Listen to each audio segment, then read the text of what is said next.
Hello friends, welcome back to our channel. तो आज के इस वीडियो में हम बात करेंगे प्रैक्टिस सेट नंबर 24 जो कि होगा आकलन सीरीज बीपीओ ग्राम पंचायत कार्य के मेंस एग्जाम्स का जो चल रहा था। ठीक है, तो उसी का क्रम का ये नेक्स्ट प्रैक्टिस सेट है प्रैक्टिस सेट नंबर 24। और ये अगर देखा जाए तो 14 प्रैक्टिस सेट है जो ये अरिहंत के बुक से लिया गया है। और ओवरऑल जो है 24 नंबर प्रैक्टिस सेट है। ठीक है, तो जिन लोगों ने इसके पिछले वाले प्रैक्टिस सेट नहीं देखा वो चैनल पेज पर जाइए, वहाँ से प्लेलिस्ट बना दिया है, आकलन सीरीज के नाम से बनी हुई है, उसको आप जरूर देख लीजिएगा, वहाँ से सारा मिल जाएगा। शुरुआत करेंगे इस प्रैक्टिस सेट को। और स्टार्ट करने से पहले अगर आप लोग चैनल पर नए हैं, अभी तक सब्सक्राइब नहीं किए तो चैनल को सब्सक्राइब कर लीजिएगा, साथ ही साथ वीडियो को भी लाइक करते चलिएगा। ठीक है, देखेंगे पहला क्वेश्चन कुछ इस तरीके से यहाँ पे दिया गया है। और क्वेश्चन नंबर पहला है, भारत में पंचायती राज व्यवस्था लाने का मुख्य उद्देश्य क्या था। आपके सामने ऑप्शन 4 दिए गए हैं। राजनीतिक आपराधिकरण को रोकना, गांव का विकास करना, फिर या सत्ता का विकेंद्रीकरण, जनमानस को राजनीति से जोड़ना, चुनाव खर्च में कमी लाना। यहाँ पे जो है इसका मुख्य उद्देश्य क्या रहा था। ठीक है, पंचायती राज व्यवस्था लाने का ये बताना है। तो देखिए यहाँ पे आंसर क्या हो जाएगा। तो इसका आंसर है सी पार्ट, सत्ता का विकेंद्रीकरण करके जनमानस को राजनीति से जोड़ना इसका जो है मुख्य लक्ष्य था, मुख्य उद्देश्य था पंचायती राज व्यवस्था को जो है लाने का। तो आंसर क्या हो जाएगा यहाँ पे सी ऑप्शन राइट है। क्वेश्चन नंबर 2 है, पंचायतों और नगर पालिकाओं के संबंध में भारतीय संविधान में किस वर्ष प्रावधान किया गया। ठीक है, पंचायत और नगर पालिकाओं के संबंध में भारतीय संविधान में कौन से वर्ष जो है नगर पालिकाओं में जो है अगर हम बात करें तो प्रावधान किया गया था, कौन सा वर्ष था। तो देखिए जो पंचायती राज अधिनियम जो संविधान संशोधन हुआ 73वां और 74वां, ये दोनों पंचायतों और नगर पालिकाओं के लिए था। और ये दोनों संविधान संशोधन अधिनियम जो हुआ ये 1992 के तहत जो है इसको प्रावधान में किया गया। तो आंसर क्या हो जाएगा, वर्ष 1992। ठीक है, चलिए क्वेश्चन नंबर 3, ग्रामीण स्थानीय शासन का पंचायती राज नामांकन किस भारतीय नेता के सुझाव का इसमें से परिणाम था। ठीक है, ग्रामीण स्थानीय प्रशासन का पंचायती राज नामांकन किस भारतीय नेता के सुझाव का इसमें से परिणाम था। तो देखिए यहाँ पे अगर हम देखेंगे तो वो नेता कौन थे, तो वो थे महात्मा गांधी जी। महात्मा गांधी जी के द्वारा स्थानीय स्वशासन शासन का इन्होंने सुझाव दिया था। इनका मानना था कि गांव को भी राजनीतिक और प्रशासनिक स्तर पर जो है आत्मनिर्भर होना चाहिए और ग्रामीण स्तर पर विकास के कार्य हुए, वयस्क मताधिकार हुए, इसके आधार पर निर्वाचन एक पंचायत द्वारा कराया जाना चाहिए। तो ये इनका जो है मानना था। तो करेक्ट आंसर यहाँ क्या है, सी ऑप्शन राइट है। अगले प्रश्न की तरफ बढ़ते हैं। क्वेश्चन नंबर 4 देखते हैं, निम्नलिखित में से कौन सा कथन सही नहीं है इनमें से। ठीक है, ऑप्शन ये है, भारत में पंचायती राज की स्थापना जवाहरलाल नेहरू ने किया था। तो ये कथन बिल्कुल सही है। ठीक है, इन्हीं के द्वारा किया गया था। दूसरा है, मध्य प्रदेश में सबसे पहले पंचायती राज की स्थापना हुई। तो ये कथन गलत है, क्योंकि सबसे पहले जो पंचायती राज की स्थापना हुई थी वो कहाँ पर हुआ था, राजस्थान में। तो यहाँ पे आंसर क्या हो जाएगा, ये बी हो जाएगा, क्योंकि गलत वाला कथन बताना था।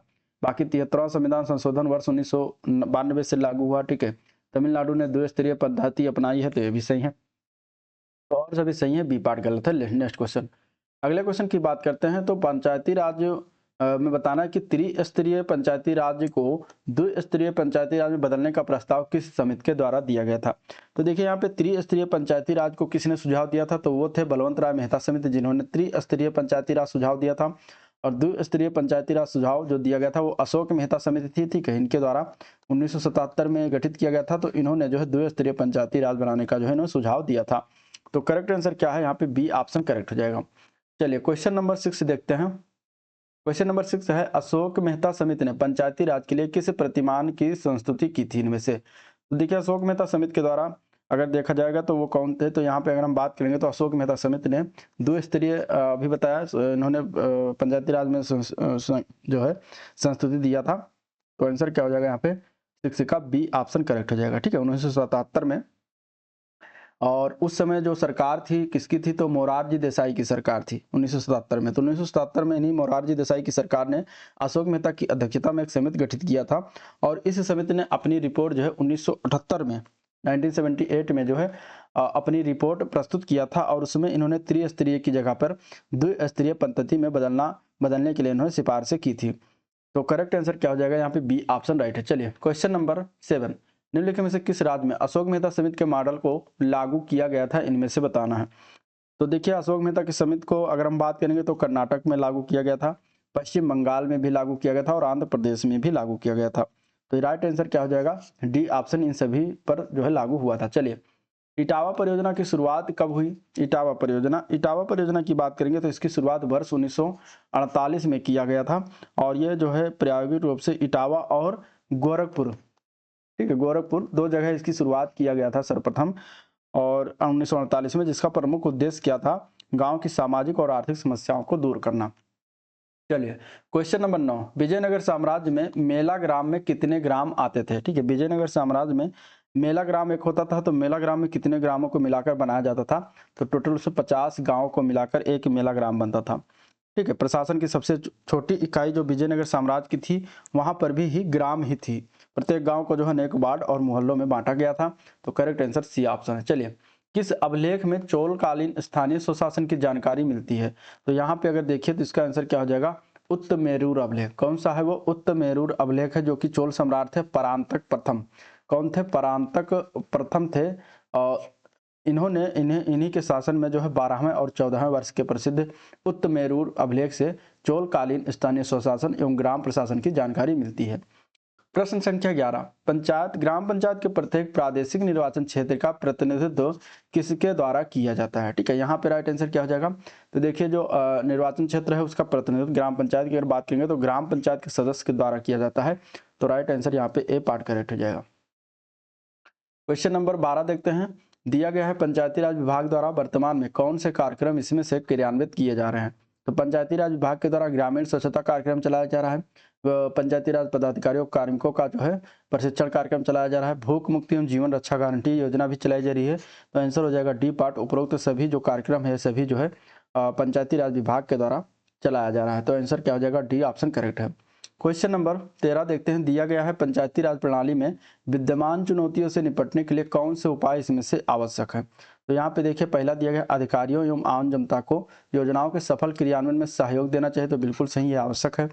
विकासात्मक कार्यों को करने के लिए प्रशासकों एवं विशेषज्ञों को स्वतंत्रता होनी चाहिए। तो यह भी सही है। समय समय पर विकास कार्यों का नियोजन, क्रियान्वयन और मूल्यांकन भी किया जाना चाहिए। तो यह भी सही है। तो राइट आंसर यहाँ पे डी ऑप्शन है। उपरोक्त सभी जो चीजें दी गई हैं वो पंचायती राज प्रणाली में विद्यमान चुनौतियों से निपटने के लिए जो है आवश्यक उपाय हैं।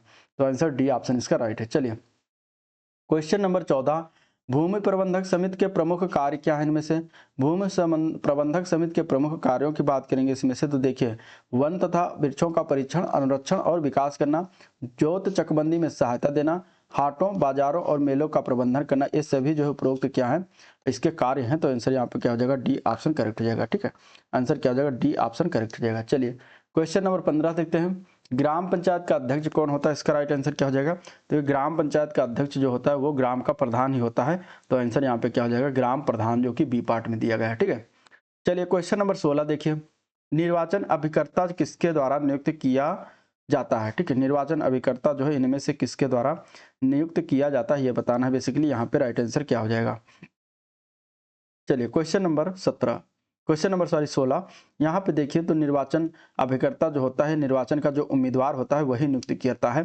तो आंसर क्या हो जाएगा? यहाँ पे सी ऑप्शन राइट है। ठीक है, आंसर क्या हो जाएगा? यहाँ पे सी ऑप्शन राइट है। कोई कौन नियुक्त करता है? निर्वाचक उम्मीदवार ही अपने जो है निर्वाचन अभिकर्ता को नियुक्त करता है और इसकी सूचना वो जो है किसको देता है?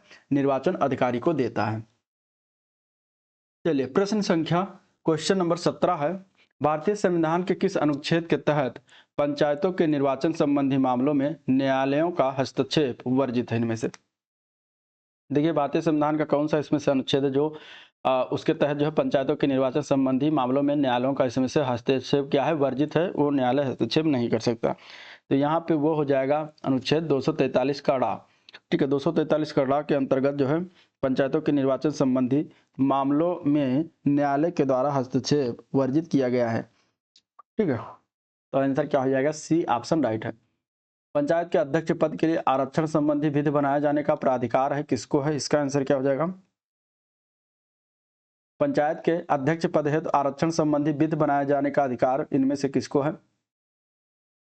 तो ये अधिकार जो है विधानमंडल को है। आंसर हो जाएगा इसका बी ऑप्शन विधानमंडल। ठीक है, आंसर क्या हो जाएगा? बी ऑप्शन विधानमंडल हो जाएगा। यहाँ पे अगर देखा जाए तो भारतीय संविधान का अनुच्छेद 243 का घ जो है घा के 4 में ये बातें कही गई हैं। इसके अंतर्गत पंचायत के ग्राम या किसी अन्य स्तर पर पंचायतों में अध्यक्ष के पद हेतु जो है अनुसूचित जनजात, अनुसूचित जात और स्त्रियों के लिए पंचायत में आरक्षण संबंध में राज्य विधानमंडल विधि बना सकती है। चलिए क्वेश्चन नंबर 19, पंचायत की सदस्यता के लिए निरर्हताएं किस अनुच्छेद में दी गई हैं? ठीक है, पंचायत की सदस्यता के लिए अयोग्यता किस अनुच्छेद में दिया गया है? तो वो है अनुच्छेद 243 के चा में दिया गया है। आंसर यहाँ पे ए पार्ट राइट है। ठीक है, चलिए क्वेश्चन नंबर 20, ग्राम पंचायतों का 5वां सामान्य निर्वाचन कब करवाया गया था? 5वां जो सामान्य निर्वाचन हुआ था वो हुआ था मार्च 1982 से लेकर जुलाई 1982 के मध्य। तो राइट आंसर यहाँ पे सी ऑप्शन इसका राइट है। ठीक है, इसके मध्य जो है 5वां सामान्य निर्वाचन हुआ था। चलिए क्वेश्चन नंबर हम 20 के बाद देखते हैं 21 नंबर क्वेश्चन। यहाँ दिया गया है कि संयुक्त प्रांत पंचायती राज अधिनियम 1947 कब लागू हुआ? ठीक है, संयुक्त प्रांत पंचायती राज अधिनियम 1947 कब लागू हुआ ये बताना है। देखिए 1947 की अगर हम बात करेंगे तो ये जो अधिनियम था उत्तर प्रदेश की विधानसभा के द्वारा 5 जून को, ठीक है 5 जून को, और वो उत्तर प्रदेश की विधान परिषद के द्वारा 16 सितंबर को जो है ये संयुक्त प्रांत पंचायती राज अधिनियम 1947 पारित हुआ था। और इसके बाद 7 दिसंबर 1947 को गवर्नर जनरल की स्वीकृति प्राप्त हुई थी। इसके बाद जो है 27 दिसंबर 1947 को यह अधिनियम गजट में प्रकाशित हुआ था, और जैसे ही गजट में प्रकाशित हुआ उसी दिन से यह अधिनियम प्रभावी हो गया। तो राइट आंसर यहाँ पे डी ऑप्शन करेक्ट है। ठीक है, 27 दिसंबर 1947 हो जाएगा।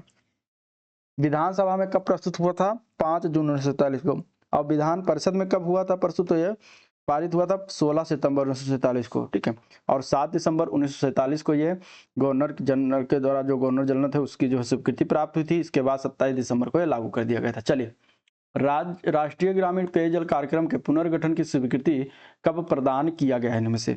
ठीक है, पुनर्गठन की स्वीकृति इसमें से कब प्रदान किया गया है? तो वो आंसर हो जाएगा सी ऑप्शन, वर्ष 2017 10 नवंबर 2017 को भारतीय प्रधानमंत्री नरेंद्र मोदी की अध्यक्षता में आर्थिक मामलों के मंत्रिमंडलीय समिति के द्वारा राष्ट्रीय ग्रामीण पेयजल कार्यक्रम के पुनर्गठन की स्वीकृति प्रदान किया गया था। इस कार्यक्रम के अंतर्गत राष्ट्रीय जल गुणवत्ता उप मिशन भी प्रारंभ किया गया था। तो राइट आंसर यहाँ पे क्या है? C option. बेसिकली इस योजना के, इस कार्यक्रम की शुरुआत जो है कब हुआ था? तो इसका शुभारंभ किया गया था वर्ष 2009 में। कब किया गया था? वर्ष 2009 में इसकी शुभारंभ की गई थी। बाद में इसको पुनर्गठन कब किया गया? 2017 में। चलिए निम्नलिखित में से ग्राम पंचायत विकास योजना निर्माण के चरणों में इसमें से कौन सा सही सुमेलित नहीं है? पहला चरण वातावरण निर्माण, दूसरा चरण दिया गया है पारिस्थितिकीय विश्लेषण, तीसरा चरण है बजट का विश्लेषण, 5वां चरण है जो है तकनीकी एवं प्रशासनिक स्वीकृति। इसमें से कौन सा गलत है सुमेलन है? देखिए अब यहाँ पे हम सही सुमेलन की बात करें तो पहला जो चरण था उसमें वातावरण के निर्माण से संबंधित चीजें थी ग्राम पंचायत विकास योजना निर्माण के चरणों में, तो पहला तो सही है। दूसरा चरण उसमें क्या आता है? पारिस्थितिकीय विश्लेषण, तो ये भी आता है उसी के अंतर्गत।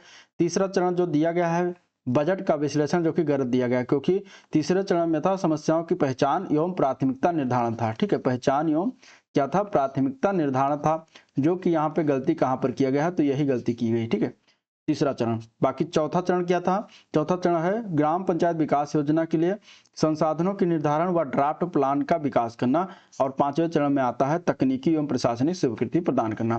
तो इस प्रकार ये 5 चरण होते हैं ग्राम पंचायत विकास योजना के निर्माण में। तो आंसर यहाँ पे सी ऑप्शन करेक्ट हो जाएगा। चलिए निम्न में से किस वित्त आयोग के दौरान ग्रामीण स्थानीय निकाय में सर्वाधिक अनुदान जारी किया गया परसेंटेज में? ठीक है, तो कौन सा वित्त आयोग था जिसके दौरान जो है सर्वाधिक स्थानीय निकाय में सर्वाधिक परसेंटेज अनुदान जारी किया गया था? तो वो था 12वां वित्त आयोग। ठीक है, 12वां वित्त आयोग, केंद्रीय वित्त आयोग के द्वारा ग्रामीण स्थानीय निकाय को जो है जारी किया गया था। और 12वें वित्त आयोग के जो अध्यक्ष थे उनका क्या नाम था? सी रंगराजन। ठीक है, सी रंगराजन, ये 12वें आयोग के वित्त आयोग के क्या थे? अध्यक्ष थे। 11वें वित्त आयोग के अध्यक्ष का नाम क्या है? 11वें वित्त आयोग के अध्यक्ष का नाम है एम खुसरो। ठीक है, एम खुसरो थे, एम खुसरो, एन खुसरो थे। इसके बाद 12वें के कौन थे? सी रंगराजन। और 13वें के कौन थे? 13वें के वित्त आयोग के अध्यक्ष का नाम था विजय एल केलकर। क्या नाम था? विजय एल केलकर नाम था। ठीक है, और 14वें वित्त आयोग का नाम क्या है? वाई बी रेड्डी था। ठीक है, वाई बी रेड्डी थे इसके अध्यक्ष, वाई बी रेड्डी थे। 15वें वित्त आयोग के अध्यक्ष थे एनके सिंह, एनके सिंह थे 15वें वित्त आयोग के। और 16वें वित्त आयोग के अध्यक्ष बनाए गए हैं अरविंद पनगड़िया। अरविंद पनगड़िया जो 16वें वित्त आयोग के अध्यक्ष बनाए गए हैं। तो राइट आंसर यहाँ पे क्या हो जाएगा, बी पार्ट करेक्ट हो जाएगा। ठीक है, अगर हम बात करेंगे 12वें वित्त आयोग की, तो यहाँ पे ग्रामीण स्थानीय निकाय को जो जारी किया गया अनुदान था वो था लगभग 94.6%। ठीक है, 94.6% रहा था, तो सबसे ज्यादा जारी किया गया था। तो इस प्रकार इसको याद रखिएगा। क्वेश्चन नंबर 25, निम्नलिखित में से कौन सा कथन राष्ट्रीय ग्राम स्वराज अभियान के संदर्भ में गलत है इनमें से। ठीक है, तो देखिए राष्ट्रीय ग्राम स्वराज अभियान के बारे में पिछले कई प्रैक्टिस सेट में इसके बारे में बातें हो चुकी हैं। यहाँ पे इसमें से इसके बारे में गलत ऑप्शन बताना है। देखिए दिया गया कि यह योजना का नारा जो था, अपनी योजना अपने विकास, तो यही ऑप्शन गलत है, क्योंकि इस योजना का यह नारा नहीं हुआ है। इस योजना का नारा था सबका साथ, सबका गांव, सबका विकास। ठीक है, इस योजना का नारा क्या था, सबका साथ, सबका गांव और सबका विकास था। ठीक है, तो इस प्रकार इसका जो था ये इसका नारा था, इसका स्लोगन था, जो ये दिया गया है ये गलत दिया गया। बाकी सारे से इस योजना में वित्त पोषण के लिए केंद्र राज्य के बीच 60:40 के अनुपात में हिस्सेदारी होती है। योजना में विशेष ध्यान जनप्रतिनिधि और कार्मिकों की क्षमता पर संवर्धन है। चौथा है पंचायत सशक्तिकरण अभियान का नाम बदलकर राष्ट्रीय ग्राम स्वराज अभियान किया गया है। चलिए क्वेश्चन नंबर 26, वित्त आयोग का गठन कितनी अवधि के लिए किया जाता है। तो देखिए वित्त आयोग का गठन जो होता है प्रत्येक वर्ष कितनी, मतलब प्रत्येक वर्ष क्या होता है, वित्त आयोग का गठन जो होता है वो किया जाता है 5 वर्ष पर। ठीक है, हर 5 वर्ष पर जो है वित्त आयोग का गठन करते हैं। तो कितनी अवधि के लिए किया जाता है, तो 5 वर्ष के लिए करते हैं। तो आंसर सी ऑप्शन इसका राइट है। भारतीय संविधान के किस अनुच्छेद में कहा गया कि अनुच्छेद 243 आई के अंतर्गत गठित राज्य वित्त आयोग नगर पालिकाओं की वित्तीय स्थिति की भी समीक्षा करेगा। तो कौन से अनुच्छेद में बातें कही गई है, तो ये बातें कही गई हैं 243 के वाई में। ठीक है, 243 के वाई में बातें कही गई हैं। तो आंसर यहाँ पे ए पार्ट राइट है। चलिए, राज्य वित्त आयोग के सदस्यों की योग्यता के निर्धारण किसके द्वारा किया जाता है। तो राज्य वित्त आयोग जो है इसके सदस्यों की योग्यता का निर्धारण करता है विधानमंडल। तो आंसर यहाँ पे हो जाएगा सी ऑप्शन, विधानमंडल के द्वारा। क्वेश्चन नंबर 29 है, ग्राम पंचायत की भूमि पर स्थित बाजार में बेचे गए पशुओं की रजिस्ट्री पर शुल्क किसके द्वारा इसमें से लगाया जा सकता है। तो जो शुल्क लगाया जाता है वो किसके द्वारा, किसके माध्यम से लगाया, तो ग्राम पंचायत लगाती है।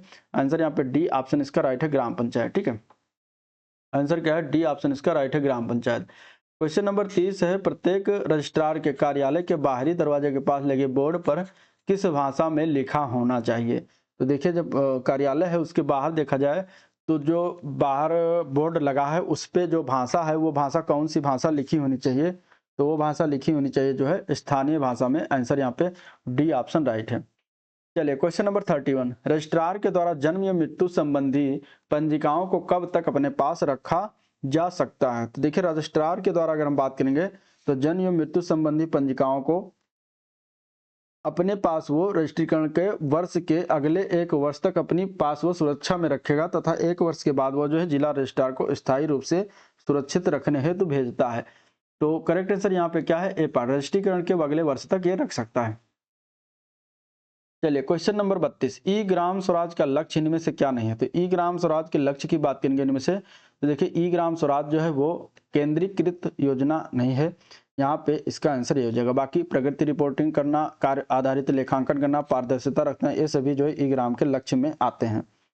चलिए CSC 2.0 कब प्रारंभ किया गया। CSC 2.0 का प्रारंभ हुआ ये वर्ष 2015 में। ठीक है, CSC 2.0 का प्रारंभ कब हुआ, वर्ष 2015 में। CSC मतलब कॉमन सर्विस सेंटर। अगला प्रश्न देखते हैं, देश भर में पंचायती राज संस्थाओं में ई शासन को मजबूत बनाने के लिए पंचायती राज मंत्रालय भारत सरकार ने यूजर की सुगमता को बेहतर करने के लिए एक वेब आधारित पोर्टल शुरू किया। उसका नाम क्या रखा गया, तो उसका नाम है ई ग्राम स्वराज। क्या नाम है उसका, ई ग्राम स्वराज रखा गया। ठीक है, ई ग्राम स्वराज उसका नाम है। चलिए ई गवर्नेंस की अवधारणा बताना इनमें से क्या है। ई गवर्नेंस की अवधारणा बताना इनमें से क्या है, सरकारी कार्य करने की प्रक्रियाओं में सूचना एवं संचार प्रौद्योगिकी का अनुप्रयोग करना। तो बिल्कुल सही, ये इसकी अवधारणा के अंतर्गत आता है। ई गवर्नेंस जो है सार्वजनिक क्षेत्र द्वारा सूचना संचार प्रौद्योगिकी का प्रयोग करना, बिल्कुल सही। स्मार्ट शासन बनाने का तरीका भी है ई गवर्नेंस। तो ये सभी जो है अवधारणाएं हैं। तो आंसर यहाँ पे ए पार्ट राइट हो जाएगा। ठीक है, सभी क्या है, अवधारणाएं हैं। चलिए क्वेश्चन नंबर 36, प्रधानमंत्री ग्राम सड़क योजना की शुरुआत किसके द्वारा किया गया था। ठीक है, प्रधानमंत्री ग्राम सड़क योजना की शुरुआत जो है किसके द्वारा किया गया था। देखिए प्रधानमंत्री ग्राम सड़क योजना की शुरुआत जो की गई थी ये जो है इसमें अगर देखा जाए तो आंसर क्या हो जाएगा, डी ऑप्शन है, डॉक्टर मनमोहन सिंह के द्वारा किया गया था। ठीक है, किसने किया था, डॉक्टर मनमोहन सिंह के द्वारा किया गया था। सॉरी माफ करिएगा, यहाँ पे इसका आंसर मनमोहन सिंह नहीं होगा, गलत है, अटल बिहारी हो जाएगा। ठीक है, अटल बिहारी वाजपेयी जी के द्वारा इसकी शुरुआत अगस्त 2000 में किया गया था। कब किया गया था, अगस्त 2000 में इसकी शुरुआत की गई थी। तो आंसर यहाँ पे सी ऑप्शन इसका राइट है। ठीक है, आंसर क्या है इसका, सी ऑप्शन राइट है, माफ करिएगा, सी ऑप्शन इसका सही है। ठीक है, अटल बिहारी वाजपेयी है। चलिए क्वेश्चन नंबर 37 में भी सुमेलित करना है, कौन सा सही सुमेलित है इसमें। स्वर्ण जयंती ग्राम स्वरोजगार योजना का प्रारंभ वर्ष 2000, 2001, 2002 में। जवाहर ग्राम समृद्धि योजना 1989, 90। संपूर्ण ग्रामीण रोजगार योजना 2000-2001। कृषि आय बीमा योजना 2005-2006 में। कहाँ पर जो है कब इसका सुमेलन बताना है कि इनमें से कौन सा सही सुमेलित है, बाकी 3 गलत हैं। तो देखिए स्वर्ण जयंती ग्राम स्वरोजगार योजना की शुरुआत जो हुई थी, ये हुई थी वर्ष 1999 टू 2000 में हुआ था, जबकि यहाँ पे गलत दिया गया है। दूसरा जवाहर ग्राम समृद्धि योजना, इसकी शुरुआत हुई थी वर्ष 1999 टू 2000, ये भी में हुआ था। ठीक है, तो ये भी गलत है। तीसरा है संपूर्ण ग्रामीण रोजगार योजना, तो वर्ष 2001 में शुरुआत हुआ था, तो ये सही है, तो सी पार्ट ही सही हो जाएगा। चौथा दिया गया कृषि आय बीमा योजना, इसकी शुरुआत हुई थी 2003-2004 में। ठीक है, इसकी शुरुआत कब हुई थी, 2003-2004 में। तो करेक्ट आंसर सी है, क्योंकि हमें सही सुमेलित वाला बताना था। अगले प्रश्न की तरफ बढ़ते हैं। क्वेश्चन नंबर जो है 38, अन्नपूर्णा योजना की शुरुआत कब हुई। अन्नपूर्णा योजना की शुरुआत जो है कब की गई थी, अगला प्रश्न बताना है। तो देखिए अन्नपूर्णा योजना की बात करेंगे तो इसकी शुरुआत हुई थी वर्ष 1999 टू 2000 पीरियड में। ठीक है, अन्नपूर्णा जो थी एक केंद्रीय क्षेत्र की योजना थी और इसका उद्देश्य था वरिष्ठ नागरिकों की जरूरतों को पूरा करना। ठीक है, तो आंसर क्या हो जाएगा, बी ऑप्शन हो जाएगा। नेक्स्ट क्वेश्चन, स्वधार योजना से कब शुरू की गई। स्वधार योजना, स्वधार योजना की बात करेंगे तो इसकी शुरुआत 2001, 2002 में की गई थी, तो आंसर ए पार्ट राइट हो जाएगा। ठीक है, चलिए पंचायत भवन में सीएससी सेंटर खोलने पर सरकार द्वारा क्या सुविधा दिया जाएगा। ठीक है, इसमें से बताना है। तो देखिए जन सेवा केंद्र संचालन के लिए एक अलग से कक्ष होगा, बिल्कुल सही। शौचालय और पेयजल की मुफ्त व्यवस्था होगी, सरकार द्वारा बिजली की व्यवस्था होती है, तो ये सभी व्यवस्थाएं की जाएंगी। आंसर यहाँ पे डी ऑप्शन इसके लिए राइट है। क्वेश्चन नंबर 41, ग्राम पंचायत समिति ग्राम पंचायत की नियमित बैठकें किस स्थान पर आयोजित की जाती हैं इनमें से। तो देखिए ग्राम पंचायत की नियमित जो बैठकें होती हैं यहाँ पे अगर देखा जाए तो वो पंचायत सचिवालय में आयोजित किया जाता है, तो आंसर डी ऑप्शन इसका राइट है, पंचायत सचिवालय में आयोजित किया जाता है। ठीक है, बैठक जो होती चाहिए वो एक नियत समय पर होनी चाहिए। ठीक है, तो यहाँ पे आंसर डी ऑप्शन राइट है। चलिए पंचायत सहायक के रूप में किसे नियुक्त किया जा सकता है इनमें से। तो देखिए पंचायत सहायक के रूप में देखा जाए पहला जो दिया गया है ग्राम प्रधान के किसी भी संबंधित हो, तो जो भी गलत है कि ग्राम प्रधान का कोई संबंधी नहीं होना चाहिए, सगा संबंधी रिश्तेदार नहीं होना चाहिए पंचायत सहायक के अगर पद पर नियुक्त करना है। पंचायत सचिव के संबंधी, तो ये भी गलत है। उप प्रधान के संबंधी को, तो ये भी गलत है। तो यानी कि आंसर हो जाएगा डी ऑप्शन, उपरोक्त में से किसी को भी नियुक्त नहीं किया जा सकता पंचायत में। ठीक है, बल्कि पंचायत सहायक उस व्यक्ति को नियुक्त किया जा सकता है जो ग्राम सभा का निवासी हो और योग्य अर्हता रखता हो और इन सभी से संबंधित ना हो। चलिए 43 नंबर क्वेश्चन है, नागरिक घोषणा पत्र यानी मॉडल पंचायत सिटीजन चार्टर किस मंत्रालय द्वारा तैयार किया गया है। तो यह तैयार किया गया पंचायती राज मंत्रालय के द्वारा, आंसर इसका बी ऑप्शन राइट है। चलिए सरकारी स्कूलों तथा आंगनबाड़ी केंद्रों में स्वच्छ रखने की जिम्मेदारी जो है किसकी होती है। तो यह होता है जो है पंचायत सचिव की होती है, प्रधान की होती है और वहां पर जो कर्मचारी हैं उनकी होती है। तो आंसर यहाँ पे डी ऑप्शन इसके लिए राइट है, उपरोक्त सभी। ठीक है, ग्राम प्रधान, स्कूल व आंगनबाड़ी के कर्मचारी और छात्रों की भी होती है। चलिए ग्राम पंचायतों के लिए मॉडल नागरिक चार्टर में व्यापार लाइसेंस जारी करने के लिए कितनी समय सीमा जो है इसमें से संभावित है। क्वेश्चन नंबर 45 में देखेंगे तो सी पार्ट हो जाएगा 3 दिन। ठीक है, ग्राम पंचायत के लिए मॉडल नागरिक चार्टर में व्यापार लाइसेंस जारी के लिए 3 दिन की समय सीमा संभावित है, निर्धारित है। तो आंसर यहाँ पे सी ऑप्शन करेक्ट है। ठीक है, चलिए क्वेश्चन नंबर 46, ग्राम पंचायतों के लिए मॉडल नागरिक चार्टर का लक्ष्य क्या है इनमें से। तो ग्राम पंचायतों के लिए मॉडल नागरिक चार्टर का लक्ष्य जो है सेवा में वितरण में सुधार करना और सुशासन करना। तो आंसर यहाँ पे हो जाएगा डी सी ऑप्शन, ए व बी दोनों इसका लक्ष्य बनता है, ए व बी दोनों इसका लक्ष्य बनता है। तो आंसर यहाँ पे क्या हो जाएगा इसका जो है सी ऑप्शन राइट हो जाएगा। ठीक है, 46 का आंसर सी है। चलिए ग्रामीण विकास विभाग की स्थापना किस वर्ष हुई थी। ग्रामीण विकास विभाग की स्थापना किया गया था वर्ष 1974 में। तो राइट आंसर यहाँ पे डी ऑप्शन राइट है। जल जीवन मिशन के अंतर्गत खर्च मदों में केंद्र और राज्य का कितना अनुपात है ये बताना है, ठीक है। कितना अनुपात सुनिश्चित किया गया, तो देखिए जल जीवन मिशन के लिए 50-50 है, तो आंसर यहाँ पे बी ऑप्शन इसका राइट हो जाएगा, ठीक है। राष्ट्रीय ग्राम स्वराज अभियान के किस वर्ष प्रारंभ किया गया था? राष्ट्रीय ग्राम स्वराज अभियान की स्थापना जो हुई थी 24 अप्रैल 2017 से इसको प्रारंभ किया गया है, तो आंसर बी ऑप्शन राइट है। प्रधानमंत्री जन धन योजना किस वर्ष प्रारंभ किया गया? प्रधानमंत्री जन धन योजना की शुरुआत हुई थी 15 अगस्त 2014 से। कब शुरुआत हुआ था? 15 अगस्त 2014 से इसकी शुरुआत की गई थी, तो आंसर यहाँ पे ए पार्ट राइट है। चलिए अगला प्रश्न है, पंचायती राज मंत्रालय द्वारा ग्राम ऊर्जा स्वराज पोर्टल का शुभारंभ कब किया गया? तो यहाँ पे आंसर हो जाएगा बी ऑप्शन, मई 2022 में इसकी शुरुआत की गई थी, ठीक है। आयुष्मान भारत योजना के हितग्राही चयन अर्थात कार्ड बनाने का जिम्मा किसे दिया गया है इनमें से? तो यहाँ पे आंसर हो जाएगा सी ऑप्शन, ग्राम पंचायत को दिया गया है। भारत सरकार के द्वारा ग्रामीण जनशक्ति कार्यक्रम किस वर्ष प्रारंभ किया गया था इनमें से? देखिए भारत सरकार के द्वारा अगर हम बात करेंगे तो जनशक्ति कार्यक्रम की शुरुआत की बात करेंगे तो ये 1960-61 में प्रारंभ किया गया था, तो आंसर क्या है यहाँ पे सी ऑप्शन करेक्ट है। निम्नलिखित कार्यक्रम में से कौन सा सही सुमेलित है इनमें से? तो ग्रामीण जनशक्ति कार्यक्रम 1960-61 तो बिल्कुल सही अभी ऊपर बताया, और दूसरा है ग्रामीण रोजगार कृषि कार्यक्रम, इसकी शुरुआत कब हुई? 1972-73 जो कि गलत है, इसकी शुरुआत हुई थी 1971-72 में। दूसरा ऑप्शन है पायलट गहन ग्रामीण रोजगार कार्यक्रम की शुरुआत 1971-72 दिया गया, जो कि गलत है, इसकी शुरुआत हुई थी 1972-73 में। कब हुआ था? 1972-73। तीसरा दिया गया सूखा आशंकित क्षेत्र कार्यक्रम, इसकी शुरुआत 1977-78 जो कि गलत है, इसका ऑप्शन हो जाएगा 1973-74, ठीक है। क्या हो जाएगा? 73-74। यहाँ पे राइट ऑप्शन जो है ए पार्ट करेक्ट है, क्योंकि हमें सही वाला बताना था। चलिए निम्नलिखित योजनाओं में से सही का चयन करिए। 10 लाख कूप योजना दिया गया है वर्ष 1989-90 में, तो ये जो 10 लाख कूप योजना है इसकी शुरुआत 1989-90 में किया गया था, तो यही सही है। बाकी अगली योजना है गांधी ग्राम योजना। गांधी ग्राम योजना की शुरुआत 1995-96 में किया गया था, ठीक है। कब किया गया था? 1995-96 में गांधी ग्राम योजना की शुरुआत हुई थी, और ग्रामीण ग्राम संपर्क योजना की शुरुआत हुई थी 1996-97 में। 1996-97 में इसकी शुरुआत की गई थी। फिर आता है स्वर्ण जयंती ग्राम योजना की शुरुआत, तो ये किया गया था 1997-98। कब किया गया था? 1997-98 में किया गया था, तो इस प्रकार ये योजना होगी। अगले प्रश्न, ग्राम सभा की बैठकें आयोजित करने के लिए कानूनी रूप से कौन बाध्य होता है इसमें से? तो वो होता है सरपंच।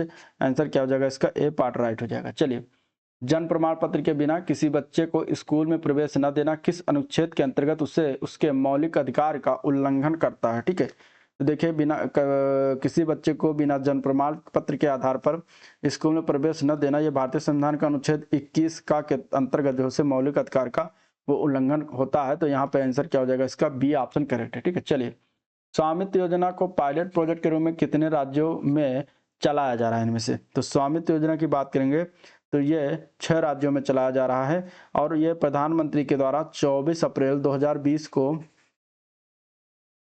2020 को जो है ये पंचायती राज दिवस के अवसर पर स्वामित्व योजना की घोषणा की गई थी। तो यहाँ पे 6 राज्य कौन कौन से? उसमें उत्तर प्रदेश आ जाता है, हरियाणा हो गया, कर्नाटक हो गया, ठीक है। इसके बाद मध्य प्रदेश, उत्तराखंड, महाराष्ट्र। तो इस प्रकार ये याद रखिएगा। चलिए अगले प्रश्न की तरफ बढ़ते हैं। क्वेश्चन नंबर 59, आत्मनिर्भर पंचायतों के विकास के लिए क्या आवश्यक है इसमें से? तो आत्मनिर्भर पंचायतों के विकास के लिए स्वनिधि योजना, ठीक है, स्वनिधि सबसे महत्वपूर्ण है। साथ ही में राज्य सरकार के द्वारा वित्तीय सहायता व सरकारी योजनाओं का समुचित आत्मनिर्भर पंचायत बनने की राह आसान कर देते हैं। तो इस प्रकार यहाँ पे आंसर डी ऑप्शन जगह उपयुक्त सभी। चलिए क्वेश्चन नंबर 60 है, स्मार्ट विलेज चिजामी यानी फेक नागालैंड में जो है किस क्षेत्र में उपलब्धि के लिए जो है ये चर्चा में रहा था? चिजामी जो ग्राम है ये कहाँ पर है? फेक नागालैंड राज्य में है। ये कौन सी उपलब्धि के लिए जो है ये चर्चा में रहा था, ये बताना है। तो यहाँ पे अगर हम बात करेंगे तो इस गांव में, चिजामी गांव में समान वेतनमान की व्यवस्था को लागू करके जेंडर भेदभाव को समाप्त किया गया है। तो जेंडर भेदभाव को कम करने या समाप्त करने में इसका जो है चर्चा में रहा था। तो राइट आंसर यहाँ पे सी ऑप्शन इसका करेक्ट हो जाएगा। ग्रामीण आबादी के आर्थिक विकास में महत्वपूर्ण भूमिका किसकी है इसमें से? ग्रामीण आबादी के आर्थिक विकास में महत्वपूर्ण भूमिका की बात करेंगे तो पंचायती राज संस्थाओं की महत्वपूर्ण भूमिका, लघु एवं कुटीर उद्योग की भी है। तो आंसर हो जाएगा सी ऑप्शन, ए व बी दोनों। ठीक है, ग्राम सभा की किसी बैठक की गणपूर्ति की संख्या होती है, कितनी होती है? तो यह होती है संख्या का 1/5 भाग। कितना होता है? अगर ग्राम सभा की किसी बैठक की गणपूर्ति की संख्या सदस्यों की संख्या की 1/5 होती है तो ये याद रखिएगा। चलिए क्वेश्चन नंबर 63, जन्म या मृत्यु पंजीकरण संशोधन विधेयक 2023 क्यों लाया गया? ठीक है, जो संशोधन विधेयक है ये अभी 2023 वाला क्यों लाया गया? तो देखिए इसके माध्यम से केंद्र सरकार ने समाज में सामाजिक परिवर्तन और तकनीकी प्रगति के साथ तालमेल बनाए रखने के लिए इस विधेयक को पेश किया है। तो सामाजिक परिवर्तन और तकनीकी प्रगति, राइट आंसर यहाँ पे सी ऑप्शन हो जाएगा। सांसद आदर्श ग्राम योजना की शुरुआत कब हुई?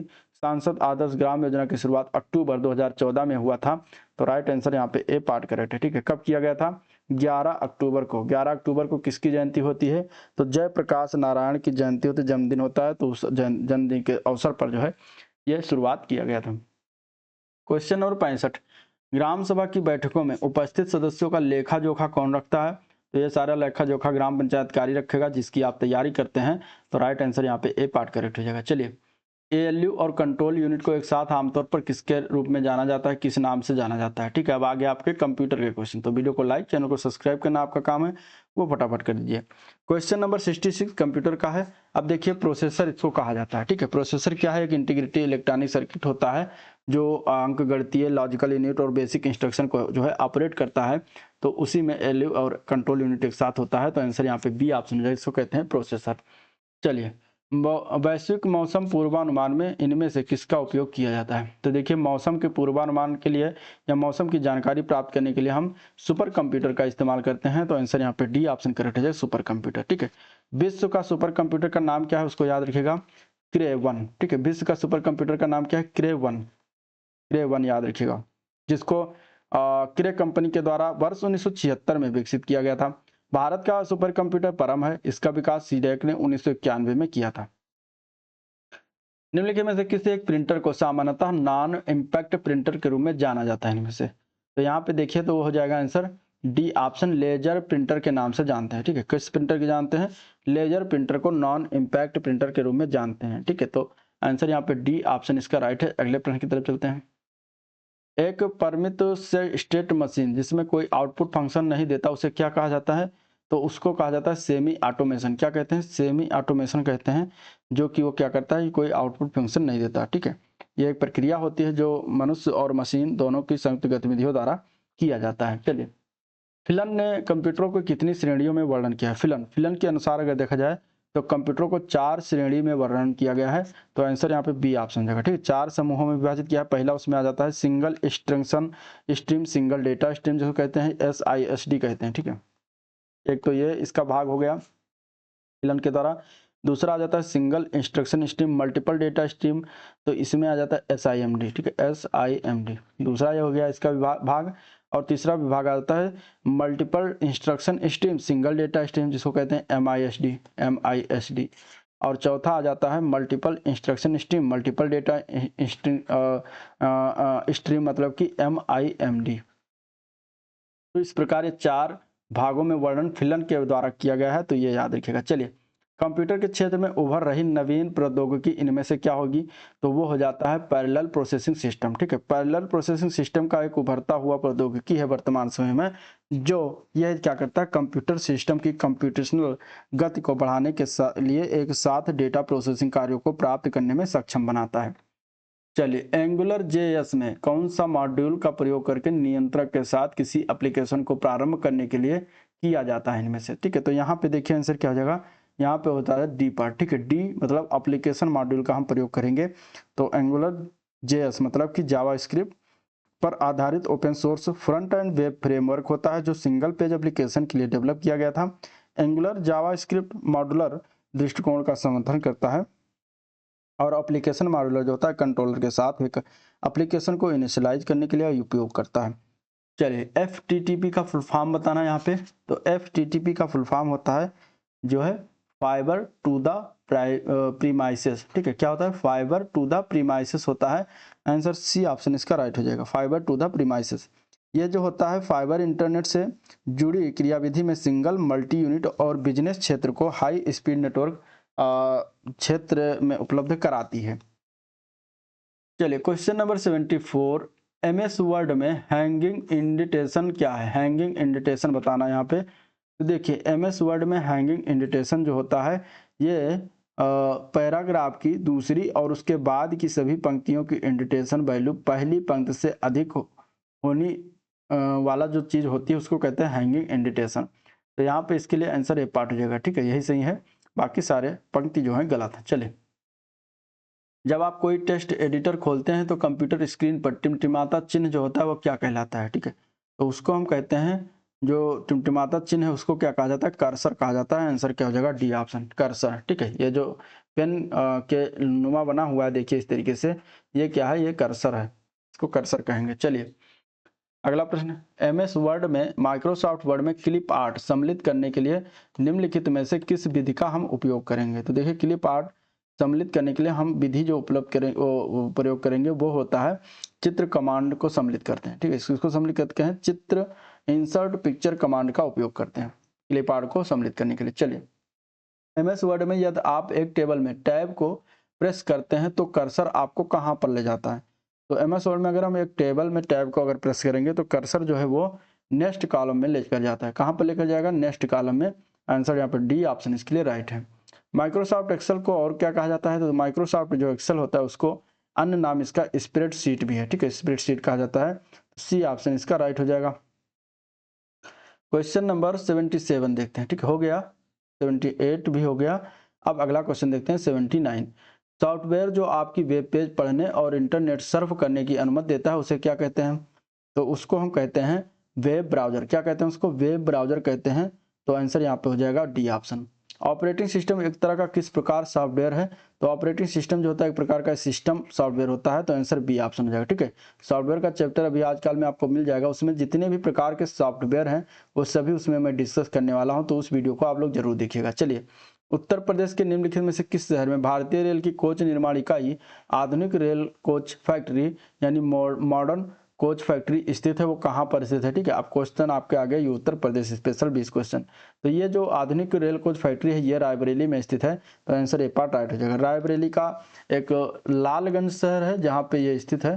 तो आंसर यहाँ पे क्या हो जाएगा, ए पार्ट करेक्ट हो जाएगा। चलिए, क्वेश्चन नंबर 82। जनगणना 2011 की जनगणना के अनुसार उत्तर प्रदेश का सर्वाधिक साक्षर जनपद कौन सा था।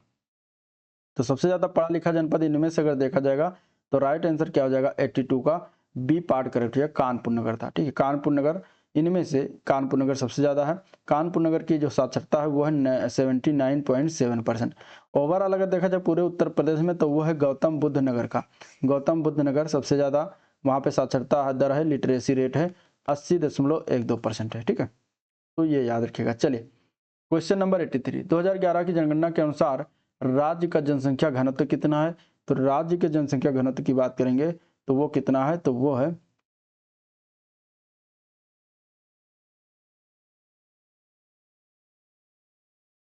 ए पार्ट इसका करेक्ट हो जाएगा। 829 व्यक्ति प्रति वर्ग किलोमीटर में निवास करते हैं उत्तर प्रदेश में।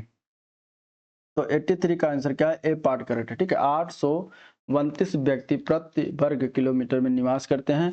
तो राइट आंसर इसका क्या है, ए पार्ट करेक्ट है। चलिए, एक जिला एक उत्पाद योजना के अंतर्गत हस्त निर्मित कागज के उत्पादन के लिए उत्तर प्रदेश के कौन से जिले को चुना गया है।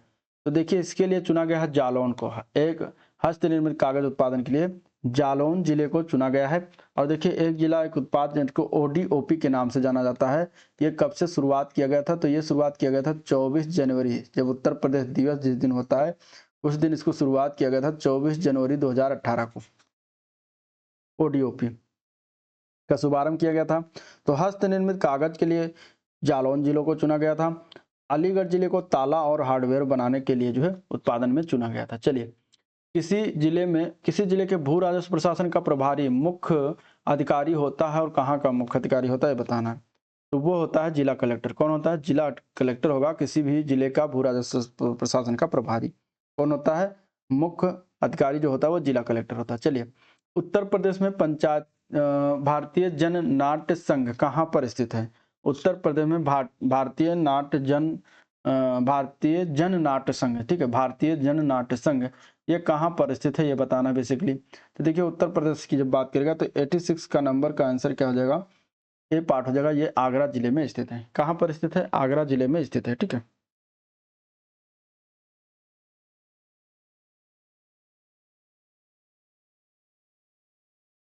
तो आगरा जिला हो जाएगा इसका right answer.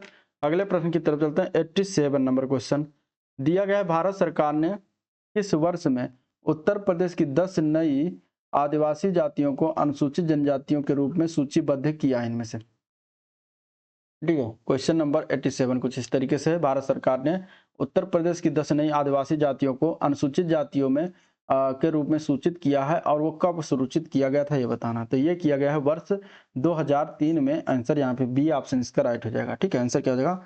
B option right है। चलिए, बधाई कौन सी विधा है? बधाई की बात करेंगे तो बधाई जो है ये बुंदेलखंड का एक लोक संगीत है, बुंदेलखंड क्षेत्र का। तो यहाँ पे आंसर ए पार्ट इसका करेक्ट है। चलिए, क्वेश्चन नंबर 89 देखते हैं। मिलान करना है क्वेश्चन नंबर 89 में। कनक भवन कहाँ पर स्थित है? तो देखिए, कनक भवन की जब बात करेंगे तो ये पड़ता है जो है अयोध्या में। कामतगिरी पर्वत जो है चित्रकूट में पड़ता है, और कालिंजर का किला या कालिंजर दुर्ग बांदा में पड़ता है। देवा शरीफ जो है ये आपका पड़ता है कहाँ पर? बाराबंकी में। तो इस प्रकार ये मिलान करने के लिए आ जाएगा 89 का नंबर जो है सही है बी पार्ट। चलिए, निम्नलिखित में से किस स्थान पर उत्तर मध्य क्षेत्र सांस्कृतिक केंद्र स्थित है? उत्तर मध्य क्षेत्र सांस्कृतिक केंद्र जो है ये प्रयागराज में पड़ता है। आंसर ए पार्ट करेक्ट है। ठीक है, चलिए अगले प्रश्न में भी हमें मिलान करना है। ऐतिहासिक इमारत दिया गया, स्थान दिया है 84 गुंबद किस शहर में स्थित है? तो 84 गुंबद जो है ये जालौन जिले में स्थित है। जामा मस्जिद किस शहर में है? जामा मस्जिद की बात करेंगे तो ये मुरादाबाद में है। बौद्ध स्तूप ये पड़ता है कुशीनगर में, और कामतगिरी पर्वत जो है चित्रकूट में पड़ता है। तो यहाँ पे राइट आंसर क्या हो जाएगा? 91 का सी पार्ट करेक्ट है। ठीक है, चलिए अगले क्वेश्चन की तरफ चलेंगे। क्वेश्चन नंबर 92, उत्तर प्रदेश राज्य में यमुना एक्सप्रेसवे निम्नलिखित किन दो शहरों के लिए जोड़ने के लिए बनाया गया? यमुना एक्सप्रेसवे। यमुना एक्सप्रेसवे की बात करेंगे तो ये आगरा और नोएडा शहर को जोड़ता है, आगरा से नोएडा शहर को। तो आंसर सी ऑप्शन इसका राइट है। ठीक है, इसकी लंबाई कितनी है? तो 165.53 किलोमीटर इसकी लंबाई है। 6 लेन की सड़क का निर्माण अप्रैल 2001 में इसका किया गया था। उत्तर प्रदेश में कौन सा एकमात्र क्षेत्र है जहां तांबा पाया जाता है? तांबा प्राप्ति एकमात्र क्षेत्र कौन सा है? तो वो है 93 में। तो यहाँ पे ललितपुर हो जाएगा आंसर जो है सी ऑप्शन इसका राइट है। ठीक है, आंसर क्या हो जाएगा? C option. ललितपुर एकमात्र जिला है जहाँ पे तांबे की प्राप्ति होती है। ठीक है, चलिए अगले प्रश्न की तरफ बढ़ेंगे। क्वेश्चन नंबर 94, उत्तर प्रदेश के निम्नलिखित शहरों में कौन सा मैंगो फूड फेस्टिवल की मेजबानी करता है? तो मैंगो फूड फेस्टिवल के लिए उत्तर प्रदेश का वो शहर है लखनऊ। ठीक है, उत्तर प्रदेश की राजधानी मलिहाबाद जो कि विश्व प्रसिद्ध है आमों के लिए, दशहरी आमों के लिए। तो आंसर सी ऑप्शन इसका राइट हो जाएगा। उत्तर प्रदेश में सुरमा उद्योग के लिए प्रसिद्ध है, कौन सा जिला प्रसिद्ध है? सुरमा उद्योग के लिए बरेली जिला फेमस है। तो आंसर यहाँ पे डी ऑप्शन राइट है। ठीक है, चलिए उत्तर प्रदेश में प्रथम निर्यात संवर्धन औद्योगिक उद्यान कहाँ पर स्थापित किया गया था? तो इसकी स्थापना किया गया बृहत नोएडा में। कहाँ पर किया गया है? बृहत नोएडा या ग्रेटर नोएडा, इसको इंग्लिश में कहते हैं ग्रेटर नोएडा। आंसर यहाँ पे बी ऑप्शन इसका राइट है, ग्रेटर नोएडा। ठीक है, गौतम बुद्ध जिला में पड़ता है, गौतम बुद्ध नगर में ग्रेटर नोएडा। तो वहीं पर इसकी स्थापना की गई थी। अगले क्वेश्चन की तरफ चलते हैं। ब्लैक पॉटरी के लिए जियोग्राफिकल इंडिकेशन टैग मतलब जीआई टैग उत्तर प्रदेश के निम्नलिखित में से किस स्थान से संबंधित है? ब्लैक पॉटरी के लिए तो यह प्रदान किया गया है निजामाबाद शहर को। निजामाबाद ये कहाँ पड़ता है? निजामाबाद ये आजमगढ़ जिला का शहर है निजामाबाद। ठीक है, आजमगढ़ जिला, जहाँ पर ब्लैक पॉटरी का जो है निर्माण बहुतायत में किया जाता है, सबसे ज्यादा यहीं पर होता है। तो आंसर यहाँ पे क्या हो जाएगा? सी ऑप्शन इसका करेक्ट हो जाएगा। चलिए, उत्तर प्रदेश का बीज प्रमाणीकरण ब्यूरो कहाँ पर स्थित है? उत्तर प्रदेश का बीज प्रमाणीकरण ब्यूरो जो है 98 में अगर देखा जाए तो ए पार्ट हो जाएगा आलमबाग। आलमबाग कहाँ पड़ता है? लखनऊ में। ठीक है, तो लखनऊ के आलमबाग में स्थित है। आंसर ए पार्ट करेक्ट हो जाएगा।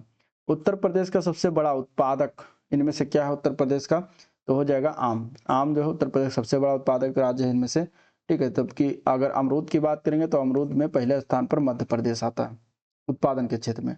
लीची की बात करेंगे तो बिहार सबसे बड़ा उत्पादक राज्य है। ठीक है, चलिए निम्नलिखित में से किस दलहन फसल का क्षेत्रफल उत्तर प्रदेश में सर्वाधिक है? कौन सा दलहन फसल है क्षेत्रफल जिसका उत्तर प्रदेश में सबसे ज्यादा है? तो वह है चना। ठीक है, इनमें से चने का सबसे ज्यादा क्षेत्रफल है उत्तर प्रदेश में। तो राइट आंसर यहाँ पे डी ऑप्शन करेक्ट हो जाएगा। ठीक है, तो ये था ओवरऑल वीडियो जिसको हम लोगों ने देखा डिस्कस किया। अगर वीडियो पसंद आया तो लाइक करिए, चैनल को सब्सक्राइब नहीं किया अभी तो सब्सक्राइब कर लीजिए। ठीक है, चलिए आज का वीडियो पर एंड करते हैं, मिलते हैं इसके नेक्स्ट प्रैक्टिस सेट में। तब तक के लिए थैंक यू।